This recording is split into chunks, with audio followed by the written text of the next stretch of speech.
Hello guys, good morning. સ્વાગત છે તમારું આજના અમારા નવા વ્લોગમાં.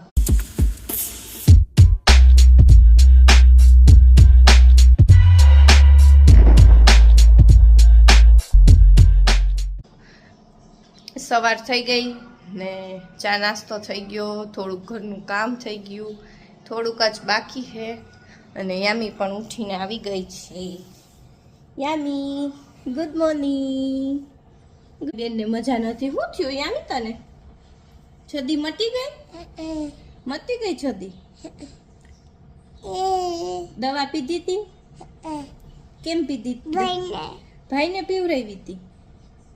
હે મોઢું પકડીને દવા પીવરાવી હતી ભાઈને. કા પછી ભાઈ કેમ રોયો તો? એમ રોવા માંડ્યો હતો ને ભાઈ. મોઢું પકડીને પીવરાવી દીધી ભાઈને. કા યામી રોઈતી? યામી નહોતી રોઈ. કા નહોતી રોઈ ને દવા પીવા? હાય કર દે બધાને. હાય કહી દે. હાય કહી દે. કાંઈ નહીં, હાલો હવે યામીને નાસ્તો કરાવી દઈ, થોડીક ગાડી મૂળમાં લઈ આવી, દવા પીવડાવી દઈ. થોડીક તબિયત નથી સારી એટલે. જો યામી હયુભાઈ બેસી ગયા છે રાબ ખાવા. કેમ ભાઈ? મમ ખાસ? ઈ તો જો જોવે. ઓલી ફ્લેશ લાઈટ જોવે છે. હે ભાઈ, લાઈટ થાય છે. શું ખાય છે હયુ? શું ખાય છે હયુ? શું ખાય છે? શીરો. રાગીનો શીરો. રાબ છે. રાબ. હયુભાઈ રાબ ખાય છે. કાલી રાબ. આને તો લગભગ નહીં ભાવતી હોય. મીઠું છે ને એટલે મીઠું ઓછું ખાય છે પણ ચચરા.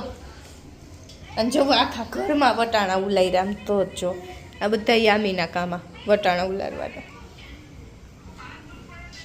તો જો બપોરના રસોઈનો ટાઈમ થઈ ગયો અને આજે રસોઈમાં બનાવવાના છે બટેકા વડા. તો જો એના માટે બધી તૈયારી થઈ ગઈ છે. હવે ખાલી બટેકા વડા જ કરવાના. ગરમ થાય ને તેલ એટલે બતાવું. વડા થઈ ગયા, બેટર બની ગયું ને હવે અહીંયા તેલ ગરમ થવા મૂકી દીધું છે. તેલ ગરમ થાય એટલે બટેકા વડા બનાવી નાખીએ.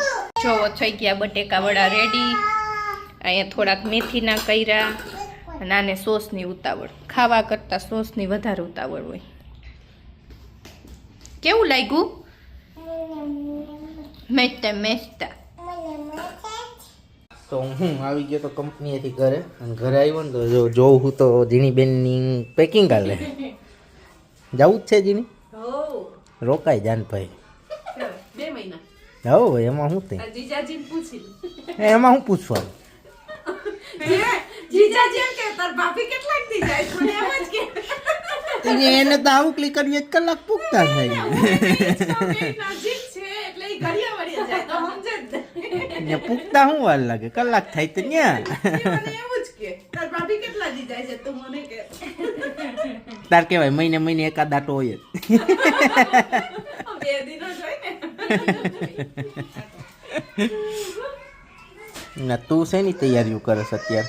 તૈયારી નથી કરતી. આ પપ્પા કાલ બધું શાકભાજી લઈ આવ્યા. બહુ બધી મેથી. પેલા કેટલા 4-5 કિલો વટાણા ફોડ્યા. હા. પછી થોડીક મીરા દીદી હાટું માંડવી મોકલાવાની હતી. ઈ કોઈ નહીં. હવે મેથીનો વારો. એવું છે. છોકરા એવા હેરાન કે રાજુ આજો મામીનો આવ્યો. શું બે?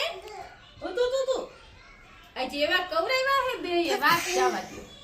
ઠેક તો ક્લિપ જ નહીં લેવાની હોય ને કઈ? ના ના, એમ તો ટાઈમ ટુ ટાઈમ લઈ લીધી હે પણ બીજી કઈ આજો ફ્રેમમાં આવે.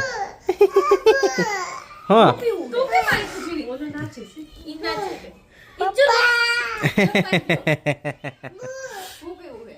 જીણી મેથી આટલી બધી સારી ન લાગે. તે હું બનાવું? કાલ ભજીયા. ના બાપા ના, બપોરે જ ખાધા અમે તો. એવું છે? મેથીના ગોટાઈ ખાધા, બટેકા વડા ખાધા. ઈ નો કરે. હા. હાલ હું આપું તને. જો આને બધાય કામ કરવા હોય. આ નાખો દી લેતી તાસ. ઓય જો લાગ્યું મને. કરી. ઓરો લાવ આપી દે. કેમ ખારી ખાસ? હા મમ્મીનું. હા એટલે બધી ખારી છો.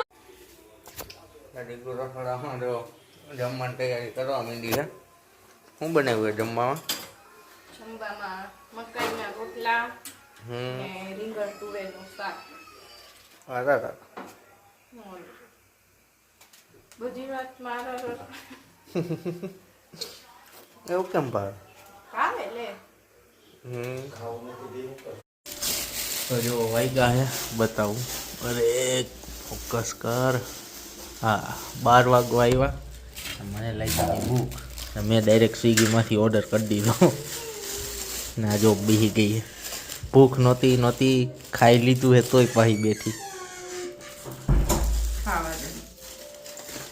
ચાઇનીઝ ભેળ ઢોસા મગાવ્યા હતા કારણ કે હું જમ્યો નહોતો આજે. ભૂખ લાગી ગઈ વ્યવસ્થિત. હવે ફટાફટ ખાઈ લઉં. ચાલો આજનો વ્લોગ અહીંયા જ એન્ડ કરી નાખું. આઈ હોપ તમને અમારો આજનો વ્લોગ ગમ્યો હોય છે. અને આ હરી જુઓ શું કરે હે ટાટા કર દે ટાટા ટાટા આવજો. આઈ હોપ તમને આજનો વ્લોગ અમારો ગમ્યો હોય છે. કારણ કે આજે ક્લિપ બહુ ઓછી રહેવાની છે કારણ કે જીનીબાઈનું પેકિંગ કરવાનું હતું.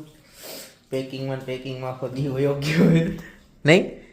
હા ને પાછા મમ્મી હતા નહીં. મમ્મી ગયા હતા દવાખાને એટલે આજનો વ્લોગ નાનો થયો હોય છે. મળીએ કાલના નવા વ્લોગમાં. ત્યાં સુધી બધાને બાય બાય.